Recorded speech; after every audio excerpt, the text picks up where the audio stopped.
Mike Alessi continues to look around, and this time he sees his championship rival, Ryan Villopoto, who just motors on by him.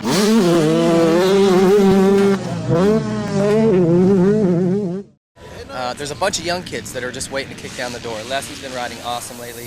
Ryan Villopoto's riding his wave of confidence with his first Supercross win. So between those two, Andrew's short. I mean, there is 10 guys literally that come here and win today. It makes this class so fun to watch. The starting gate drops. Let's see who takes our Racer X Whole Shot Award. Wow, coming through from the inside. It's Mike Alessi on the number 800 KTM, who gets the whole shot ahead of Villopoto on the 51 green machine. Ryan Villopoto on the number 51 Kawasaki running in second position behind leader Mike Alessi.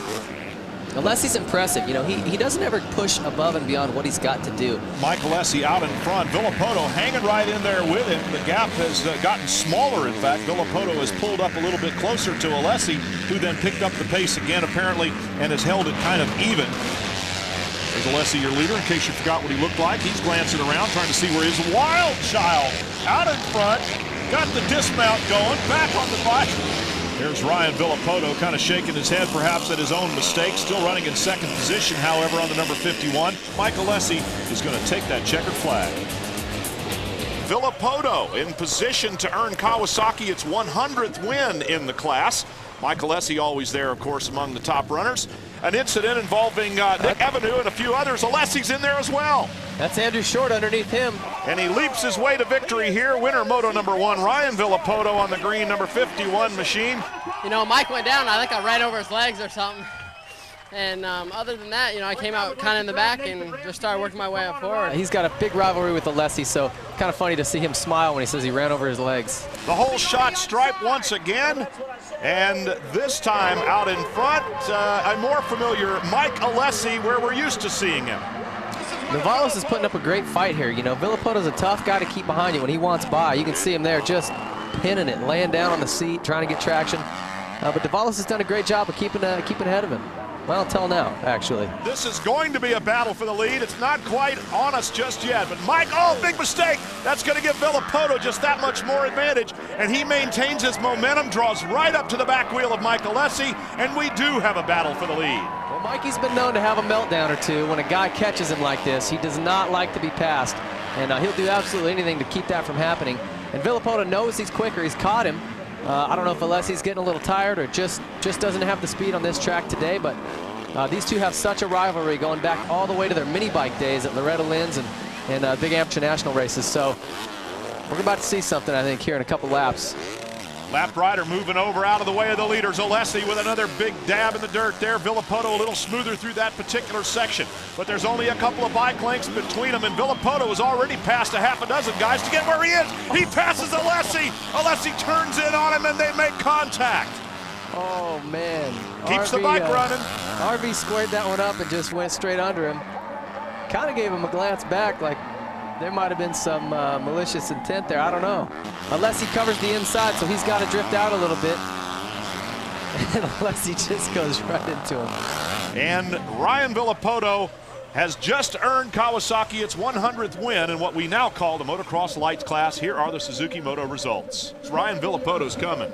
He sure is. He's closing in. That points gap is pretty much nothing now. So, you know, I just tried to work my way up and finally got into about second, and Mike was right in front of me, and you know, I just gave him a little love tap, and he went down, and you know, all the troubles he gave me, my dad on amateur stuff, and just a little payback, I guess.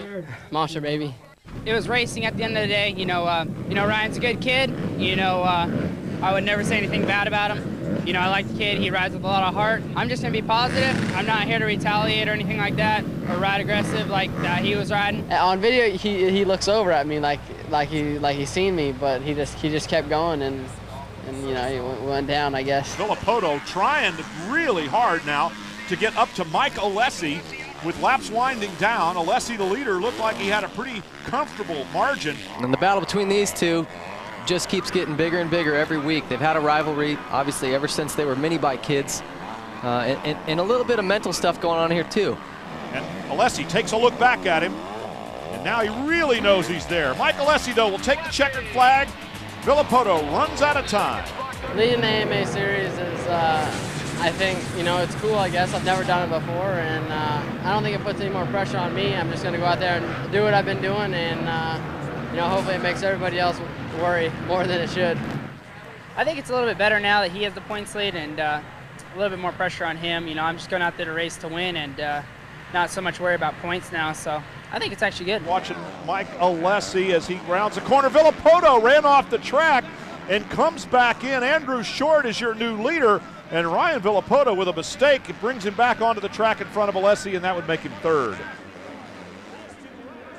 Now Alessi and Villopoto renewing their rivalry from the amateur days. Villopoto on the green 51. Alessi goes by him into second position, or stays in front of him in second position, and the Honda has given up on him.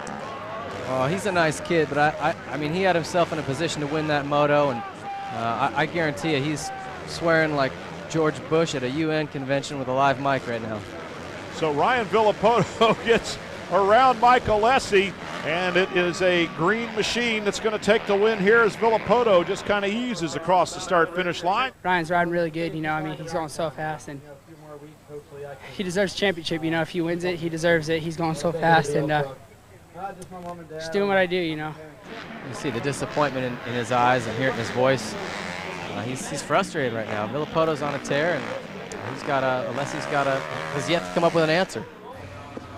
Yeah, that was big news earlier this season that Langston had signed with the factory Yamaha squad and was going to be starting out next year with them in the motocross division. But everybody was hoping to come see him win a couple races, you know, maybe battle with this kid a little bit, and towards the end of the Nationals here, and it's just not going to happen. It's too bad for Grant. And let's see who gets the whole shot. It is a green bike. It's the 102, Gosler. It's quite a while. Villopoto. Ryan Villopoto is out of the race. The bike has somehow given up. It's locked completely up. He can't even kick it. Yeah, the Kickstarter's not moving. That's the engine is grenaded, so wow. As Ryan Villopoto clearly disappointed. And when you're a rider, there's nothing you can do about mechanical issues. As you notice, Ryan Villopoto's got the last gate pick. He's definitely got his work cut out for him. You see the different in line selection there. Looks like Villopoto's line a little quicker, but complete opposite sides of the track as Alessi. Around the outside, Ryan Villopoto. Alessi looks over and sees him coming. He's been taking those little yellow pylons pretty hard in that corner. Mike Alessi, championship points leader by 7, battling Ryan Villopoto, who came to Washougal leading the championship by 13 points and had a mechanical DNF. And the mechanics on the sideline there know exactly how important it is as well. Villopoto looking like he might want to make a move right here, and does. A block pass on Mike Alessi. Not rude, but a little crude, you might say. In any case, Villopoto gets the spot. Well, Villopoto's certainly not trying to make up and be buddies, that's for sure. And the Kawasaki rider, the young man, has really been demonstrating great consistency this year, along with Mike Alessi. They are the two principal rivals for the championship. Alessi getting his race face on. Well, this is where the battle is here between Alessi and Villopoto, and both of these guys know it. With only 3 points separating the two of them, these are very critical points for the championship. Every point counts, and when they're only 3 apart, it's going to be important, not only one, but both motos there. The Suzuki mechanics getting a little crazy as Villopoto takes the spot away from Mike Alessi, moves into 3rd position, and with the points difference now, he has really gotten into almost it is a virtual tie for the championship as long as these two are racing right together and Villopoto's in front. Moto 1 is in the books. Ryan Villopoto has finished 2nd in the moto, but takes over the championship points lead for the Monster Energy Pro Circuit team there. The young man on the Kawasaki is the guy in the driver's seat, and Alessi is going to need a near miracle. There's the starting gate. There's Ryan Villopoto, who gets on the gas and dumps the clutch. Off they go to turn number 1. The land rush is underway here at Glen Helen. Out in front, it is still Mike Alessi. Alessi with the KTM, and we've gotten used to seeing him get hole shots earlier this season. That hasn't been the case lately, but once he gets out in front like this, he is trouble. Already past the 47. We saw that earlier. Sean Collier here, he makes a move. Now he's in the spot that could clinch this championship here in the first moto. Ryan Villopoto is all over it. He was going uphill and Alessi down just a few minutes ago. Now they're in the same stretch. Here comes Alessi, Villopoto, and the crowd going crazy here at Glen Helen. But right now, it doesn't get any better than this. Battle for the lead, battle for the championship. It's all the same thing here at Glen Helen final round of the 2006 outdoor motocross season. Villopoto now appears to have gotten a little more patient as he's gotten close to Alessi. Now he's just sizing him up, making sure he's watching carefully to see what Mike Alessi might do and just where on the course he can make one pass and make it stick. He's obviously got a much quicker pace than Mike, and we'll see. I don't think Mike's going to do anything stupid here, but you never know. You get in a race situation like this, Mike knows he's got to beat him if he's got one, wants to have any chance. So, in any case, they're side by side. Villopoto edges out in front just for a moment, throws a wheel at Alessi. Not much, but just enough to say, okay, I'm here, and now I'm in front of you. I really think that this moto speaks volumes about Ryan Villopoto's sort of will to win, and his heart and determination. I mean, this kid did not need to win this moto. Ryan Villopoto has won the moto, and the congratulations are coming to him because he has also won the 2006 AMA Motocross Lights Championship, and the team is right there to celebrate. Well, if Mitch Payton's hair was up, it's probably settling down a little bit now. Congratulations. You know, Ryan just had a great race out there, and I had the whole shot, and he caught me. He was just going faster, that's all I can say. I mean, great season, second overall, nothing to complain about. And our congratulations as well to Ryan Villopoto. That #1 plate says it all.